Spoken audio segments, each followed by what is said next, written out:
बहुत important topic पढ़ने जा रहे हैं और इंपॉर्टेंट इसलिए क्योंकि बहुत सारे चैप्टर्स में जब आपको कोई केमिकल रिएक्शन दिखेगा तो उस केमिकल रिएक्शन में इस केमिकल्स की जरूरत हमेशा पड़ेगी, तो इसीलिए इसको यहीं पे समझ लेना बहुत जरूरी है। आज के दिन हम स्टार्ट करेंगे कैटलिस्ट। कैटलिस्ट के बारे में मैं आपको एक हल्का सा ओवरव्यू दूं तो कैटलिस्ट एक केमिकल सब्सटेंस होता है जो किसी भी रिएक्शन की स्पीड को प्रभावित करता है। कैटलिस्ट के बारे में पहली बार जिसने स्टडी करा था उन साइंटिस्ट का नाम होता है बर्जीलियस। कैटलिस्ट हमेशा दो तरह का होता है, अगर वो रिएक्शन की स्पीड को बढ़ाता है then it will be known as positive catalyst, अगर वो घटाता है then it will be known as negative catalyst. The process or phenomena by which catalysts act on the chemical reaction. The process or phenomena by which catalysts act on the reaction are called as catalysis. Are called as catalysis. Catalysis are always of two types. One is homogeneous catalysis, another is heterogeneous catalysis. I know that you understand homo and hetero very good, in a very good manner. Homogeneous का मतलब होता है सब कुछ समान। होमो का मतलब तो समझ में आता है, तो सुप्रीम कोर्ट ने भी इसको अलाउ कर दिया भाई। तो होमोजीनियस का मतलब जब जेनरा सेम रहे, और इसको पॉइंट आउट करना आपके दिमाग में बहुत जरूरी है कि किसी भी केमिकल रिएक्शन में जब रिएक्टेंट और कैटलिस्ट का फिजिकल स्टेट सेम हो, जब रिएक्टेंट और कैटलिस्ट का फिजिकल स्टेट सेम हो तभी हम उस कैटालिसिस रिएक्शंस को या कैटालिसिस फेनोमेना को होमोजेनियस कैटालिसिस बोलेंगे। आप बहुत सारे रिएक्शंस बहुत सारे चैप्टर्स में पढ़ेंगे। फिलहाल के लिए मैं एग्जांपल के तौर पे एक रिएक्शन को दिखाता हूं। यहां पे हमने चीनी लिया है, चीनी, sugar, cane sugar, invert sugar, कोई भी नाम आप ले लीजिए, C12H22O11। तो यहाँ पे हमने चीनी को लिया है, शुगर को लिया है, इसको केन शुगर भी बोलते हैं, बीट शुगर भी बोलते हैं, इनवर्ट शुगर भी बोलते हैं। और चीनी को जब हम पानी में डालते हैं तो ऑब्वियसली वो घुल जाता है। लेकिन अगर हमने चीनी में थोड़ा सा एसिड डाल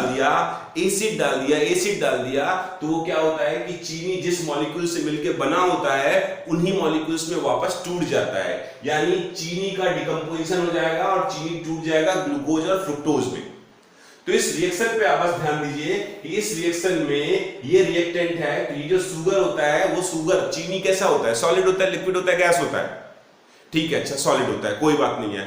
उस चीनी को आपको पानी में घोलना पड़ेगा ना। The solution of that sugar into water is what we call as aqueous solution. तो यहाँ पे चीनी को आप ये नहीं बोलोगे सॉलिड है, वो बोलोगे आप एक्वस फॉर्म में यानी लिक्विड।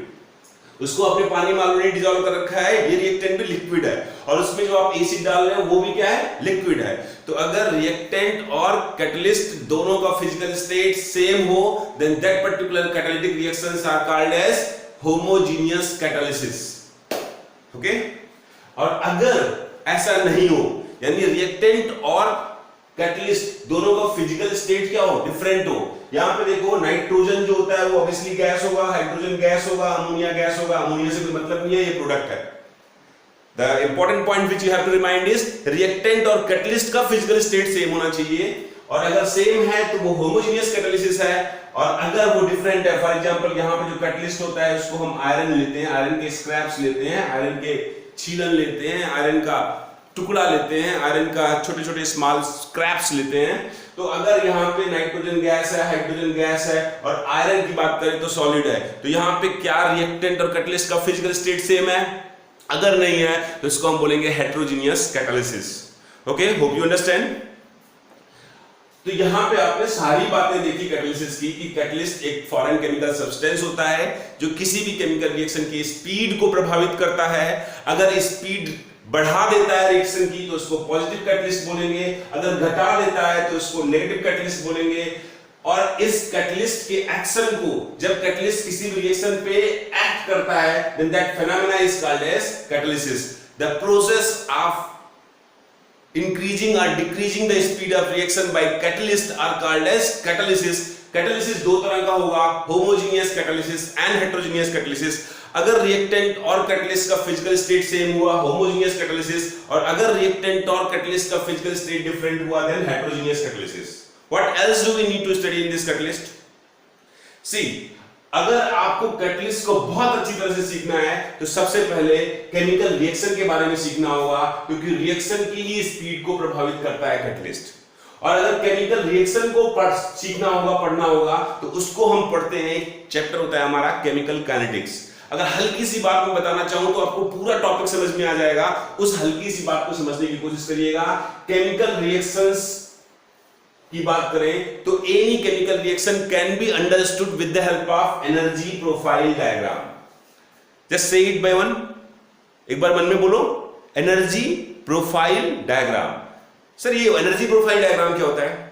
एनर्जी प्रोफाइल डायग्राम का मतलब जब कोई भी केमिकल रिएक्शन हो रही होती है तो उस रिएक्शन की मैकेनिज्म को उसके एनर्जी के बलबूते पे पढ़ते हैं। कोई भी केमिकल रिएक्शन हो रही होती है तो उसकी मैकेनिज्म को हम एनर्जी के बलबूते पे पढ़ते हैं, और उस एनर्जी का जो एक ग्राफ होता है, उस एनर्जी का जो एक डायग्राम होता है, उसी डायग्राम को हम बोलते हैं energy profile diagram. This is energy profile diagram. Energy profile, profile picture लगाते हैं ना फेसबुक पे, एनर्जी प्रोफाइल डायग्राम बोलते हैं। और इस एनर्जी प्रोफाइल डायग्राम की पेक्यूलियरिटी क्या होती है कि यहां पे ये आपका एक्स एक्सिस है, इस एक्स एक्सिस पे हम लिखते हैं डायरेक्शन ऑफ रिएक्शन। डायरेक्शन बोल रहा हूं यहां पे डायरेक्शन ऑफ रिएक्शन लिखते हैं। डायरेक्शन ऑफ क्या लिखते हैं बच्चे? रिएक्शन लिखते हैं। और यहां पे एनर्जी रहता है, this one is energy. Y axis पे एनर्जी है, ई से मैं रिप्रेजेंट कर रहा हूं, वाई एक्सिस पे एनर्जी है, और एक्स एक्सिस पे डायरेक्शन ऑफ रिएक्शन है। वाई एक्सिस पे एनर्जी है, एक्स एक्सिस पे डायरेक्शन ऑफ रिएक्शन है। अगर किसी भी केमिकल रिएक्शन को ले लूं मैं, सबसे सिंपलेस्ट केमिकल रिएक्शन को ले लूं, तो ये केमिकल रिएक्शन तभी होगा, कब होगा तो भी बताओ, आप ही बता दो, अच्छी तरह से समझ लो। ये reaction, what is chemical reaction? Chemical reaction क्या होता है आपको अगर आइडिया है तो थोड़ा सा समझ लो कि जब तक इस हाइड्रोजन मॉलिक्यूल्स का पुराना बॉन्ड टूटेगा नहीं, जब तक इस क्लोरीन मॉलिक्यूल का पुराना बॉन्ड टूटेगा नहीं, तब तक नया बॉन्ड बन सकता है क्या? तो chemical reaction is a phenomena in which old bond breaks and new bond formation takes place. Chemical reaction is a phenomena in which old bond of reactant breaks and new bond formation takes place। यानी reactant का पुराना bond टूटेगा तभी तो नया bond बनेगा यार। और आपको क्या लगता है कि इस पुराने बॉन्ड को तोड़ने के लिए ऐसे ही टूट जाएगा क्या? हाँ, तुम्हारी गर्लफ्रेंड है, वो मेरी गर्लफ्रेंड अगर बनेगी तो ऐसे ही बन जाएगी क्या? मेरे को एफर्ट करना पड़ेगा या मेरी वाली को तुम्हारा, समझ रहे हो यार? तो पुराना बॉन्ड तोड़ने के लिए एफर्ट करना पड़ेगा, और एफर्ट करने के लिए हमें एनर्जी देनी पड़ेगी। तो अगर रिएक्टेंट के पास ऑलरेडी कुछ एनर्जी है, जरा देखो यहां पे मैंने क्या लिख रखा है, क्या लिख रखा है जरा देखो। This one is the point which represent energy of reactant. Hydrogen और क्लोरीन मॉलिक्यूल्स के पास जो भी एनर्जी है, वो एनर्जी को मैंने यहां पे मेंशन कर रखा है कि लेट मी से this is the energy of reactant, this is the energy of what? Reactant. अब ये रिएक्टेंट की एनर्जी है, तो यहां पे क्या होगा कि अगर इसको हमको तोड़ना है, हाइड्रोजन एटम्स को सेपरेट करना है, क्लोरीन एटम्स को मॉलिक्यूल से अलग करना है, तो इसको तोड़ने के लिए हमको बाहर से एनर्जी देनी पड़ेगी ना? देनी पड़ेगी, नहीं देनी पड़ेगी? देनी पड़ेगी। तो देने के लिए बाहर से जब हम एनर्जी देंगे तो रिएक्टेंट की एनर्जी बढ़ेगी नहीं बढ़ेगी? बढ़ेगी नहीं बढ़ेगी? बढ़ेगी नहीं बढ़ेगी? बढ़ेगी नहीं बढ़ेगी? बढ़ेगी नहीं बढ़ेगी? अरे कितनी बढ़ेगी? एक लिमिट तक तो बढ़ेगी। तो अगर आप एनर्जी देके पुराना बॉन्ड तोड़ने जा रहे हो तो चलो ठीक है, पुराना बॉन्ड टूट गया, लेकिन हायर एनर्जी पे एक नया इंटरेक्शन भी तो बनता है। अगर आपकी एनर्जी हायर है, आप इंस्पायर्ड हो, if you walk on your talk, अगर तुम जो कहते हो वही करते हो, तो बात ही कुछ और है, और बात ही कुछ और है तो इसका मतलब हायर जोन में हो। हायर एनर्जी जोन का मतलब है, आपको क्या समझ में आता है कि अब इन दोनों एटम्स में एक नया इंटरेक्शन बनना शुरू होगा, नहीं शुरू होगा? और इसको केमिकल काइनेटिक्स चैप्टर में बहुत अच्छी तरह से सिखाया जाता है कि this is the peak of energy curve. और उस पीक ऑफ एनर्जी कर्व में ट्रांजिशन स्टेट बनता है जहां पे पुराने बॉन्ड के टूटने की दर नए बॉन्ड के बनने की दर के बराबर होती है। The rate of breaking of old bond becomes equal to the rate of formation of new bond. The rate of breaking of old bond becomes equal to the formation of new bond. और वो equilibrium जो होता है, उसी equilibrium state को यहाँ पे हम ट्रांजिशन स्टेट बोलते हैं, ट्रांजिशन स्टेट बोलते हैं, ट्रांजिशन स्टेट बोलते हैं, ट्रांजिशन स्टेट बोलते हैं। और अगर एक बार ये इस एनर्जी तक पहुंच गया तो उसके बाद ली चैटलियर प्रिंसिपल लागू होती है, और ली चैटलियर की वजह से अब वो क्या होगा, अब पुराना बॉन्ड कंप्लीटली टूट जाएगा और नए नए कंपाउंड्स आपको मिल जाएंगे, प्रोडक्ट में भी उस प्रोडक्ट की एनर्जी कुछ भी हो सकती है, व्हाटएवर, वो तो एक्सपेरिमेंटली हम ऑब्टेन करते हैं, और किसी एक पर्टिकुलर रिएक्शन को हम दिखाएं तो मान लो एनर्जी यहाँ पे पहुंच गई है। तो अब यहाँ पे अगर हम देखें तो ये जो यहाँ पे ये पॉइंट है, ये क्या रिप्रेजेंट करेगा? This will represent the energy of product ना।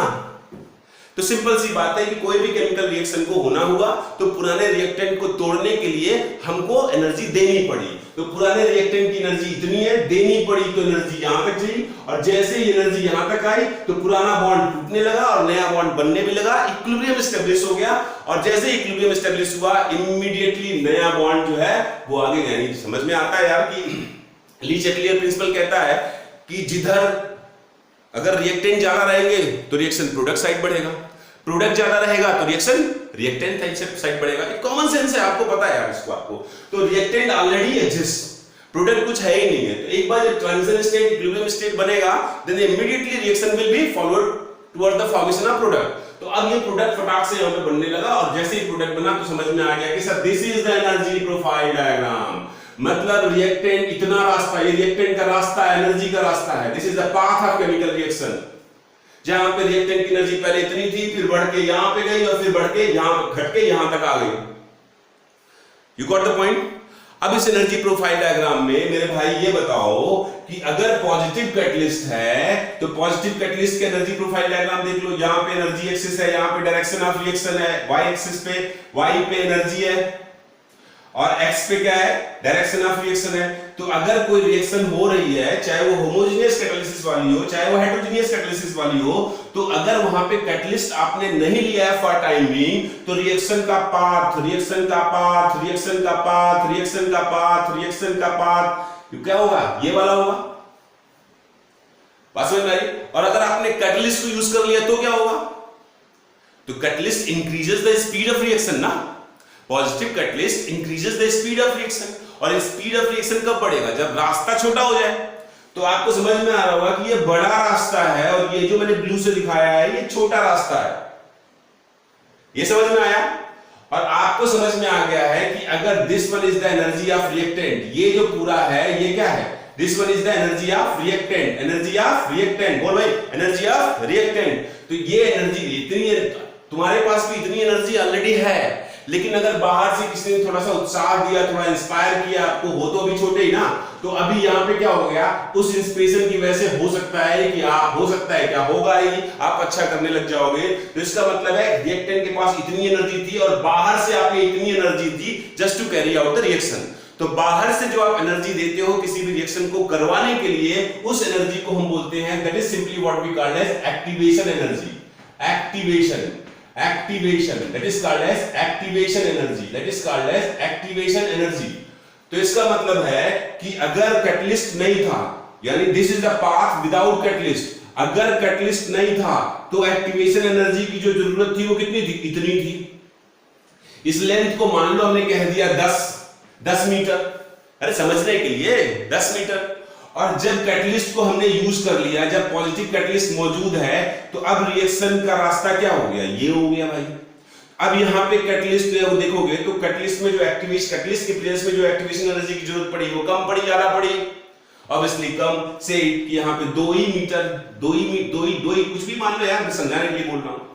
तो यहाँ पे आपको समझ में आ रहा है कि positive catalyst increases the speed of reaction by lowering the activation energy. जब कैटलिस्ट नहीं था तो एक्टिवेशन एनर्जी इतनी थी, जब कैटलिस्ट आ गया तो एक्टिवेशन एनर्जी इतनी हो गई। जब कैटलिस्ट नहीं था तो एक्टिवेशन एनर्जी पूरी इतनी देनी पड़ी आपको, और जब कैटलिस्ट आ गया तो बस केवल इतना आपने बाहर से ऊर्जा दिया और रिएक्शन हो गया। Hope you got? Same thing about the negative, same talk will happen with the negative catalyst also. This is the energy axis, this is the direction of reaction. अगर रिएक्शन को हम बोल रहे हैं तो रिएक्शन अगर हो रहा है और वहां पे कैटलिस्ट नहीं है, कोई सा भी नेगेटिव या पॉजिटिव कैटलिस्ट, तो रिएक्शन का पाथ ये होगा। अगर नेगेटिव कैटलिस्ट है तो क्या करेगा? रिएक्शन की स्पीड को घटा देगा।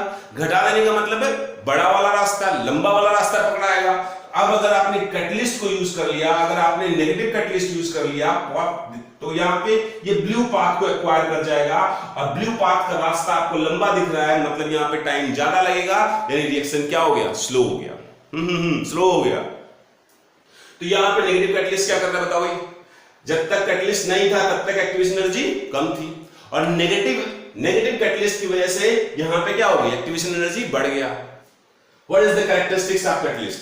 सबसे पहला तो catalyst provide new part to the chemical reaction. Catalyst provide new part of lower activation energy to the chemical reaction. अच्छा, कैटलिस्ट के यूज करने से रिएक्टेंट की एनर्जी पे या प्रोडक्ट की एनर्जी पे, रिएक्टेंट की एनर्जी पे या प्रोडक्ट की एनर्जी पे कोई फर्क पड़ता है क्या? Catalyst never affect energy of reactant और एनर्जी ऑफ प्रोडक्ट। तीसरी बात ध्यान रखना, कैटलिस्ट के यूज करने से न तो रिएक्टेंट की एनर्जी पे कोई प्रभाव पड़ता है, ना ही प्रोडक्ट की एनर्जी पे कोई प्रभाव पड़ता है। It always remain constant. Hope you understand. Fourth and most important thing which you have to learn is, सी इसका एनर्जी ऑफ रिएक्टेंट और प्रोडक्ट का डिफरेंस देखें तो रिएक्टेंट की एनर्जी ये है, ये चेंज नहीं हो रही है, प्रोडक्ट की एनर्जी ये है, चेंज नहीं हो रही है। तो इसका मतलब इन दोनों का डिफरेंस भी चेंज होगा क्या? नहीं होगा।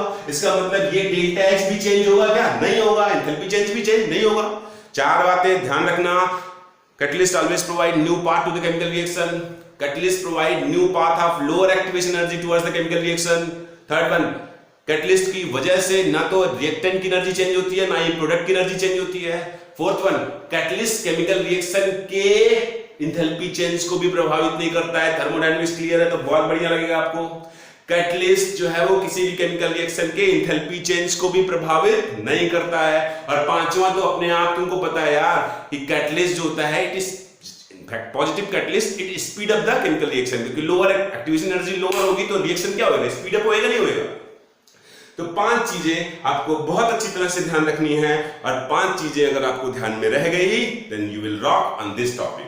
तो ये कैटलिस्ट के साथ साथ कभी कभार दो और केमिकल की जरूरत पड़ती है। One is called as promoter and another is called as poison. One is called as promoter and another is called as poison.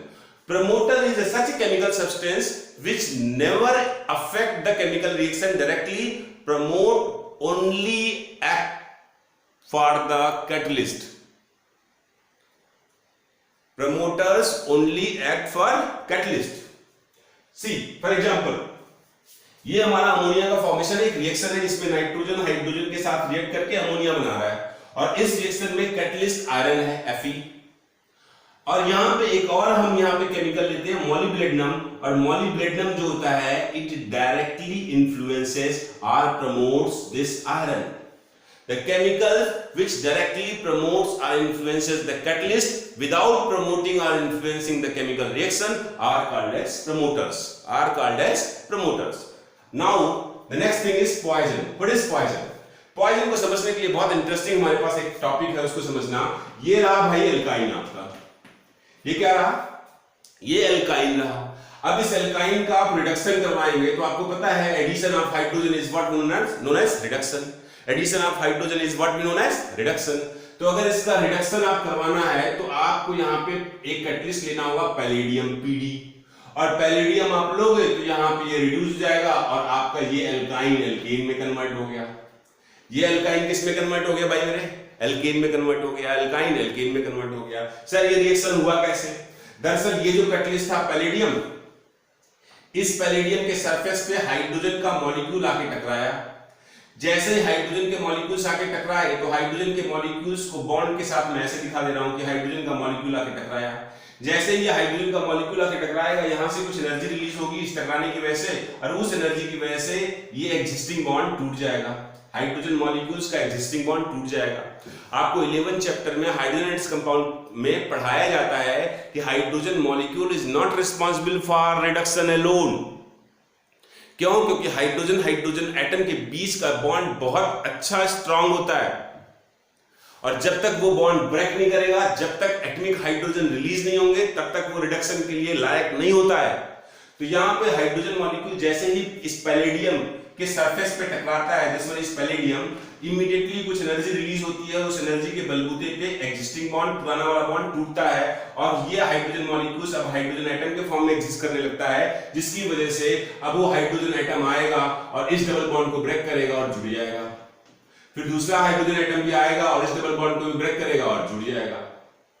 तो इस तरह से आपने देखा कि अगर आप एल्काइन को, इस तरह से आपने देखा कि अगर आपको एल्काइन, अगर आपका पास क्या है एल्काइन है, और एल्काइन का रिडक्शन कराना है तो हाइड्रोजन को के साथ पैलेडियम ले लीजिए और 4 हाइड्रोजन एटम रिलीज होंगे और 4 हाइड्रोजन एटम जो है आके यहां पे ऐड हो जाएंगे और आपका एल्कीन हो जाए बन जाएगा। द मोस्ट इंपॉर्टेंट थिंग जिसको आपको बाद में कहीं कहीं और एक बार ठीक से फिर से देखना है वो ये है कि यही एल्काइन है और इसी एल्काइन का रिएक्शन हम हाइड्रोजन के साथ करवा रहे हैं और कैटलिस्ट भी यहां पे हमने पैलेडियम ही लिया है, लेकिन यहां पे एक और केमिकल ले लिया हमने, that is BaSO4, barium sulphate. इस बेरियम सल्फेट की वजह से होता क्या है मैं आपको बताऊं कि सल्फर जो होते हैं उसके पास किसी भी मेटल के साथ जुड़ने की, चिपकने की टेंडेंसी अच्छी खासी होती है। मैं आपको समझा दूं कि ऑनियन हुआ, गार्लिक हुआ, इसकी स्मेल कभी हाथ से जाती नहीं है। क्यों? क्योंकि ऑनियन और गार्लिक का जो पंजेंट स्मेल होता है that is due to the presence of some sulphur compounds, allyl sulphide, we will talk it later. तो उसी वजह से गार्लिक और ओनियन की महक हाथ से जाती नहीं है। तो अब वही सल्फर, अगर मान लो हमने बेरियम सल्फेट ही लिया है तो उसमें भी कुछ सल्फर होगा नहीं होगा, तो अब वो सल्फर जो होगा वो इस पैलेडियम के सरफेस पे चिपक जाएगा और इसकी एक्टिविटी को डिक्रीज कर देगा।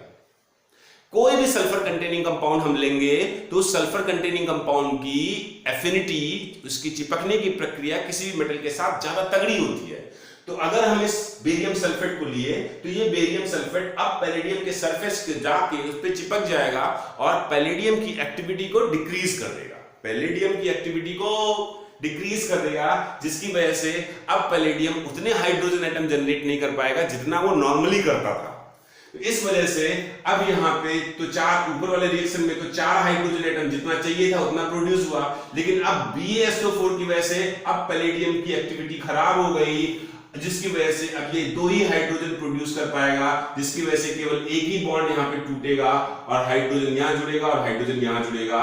तो अगर ऐसा हुआ तो यहाँ पे ये एल्काइन इसके प्रेजेंस में केवल एल्कीन तक ही रिड्यूस होगा।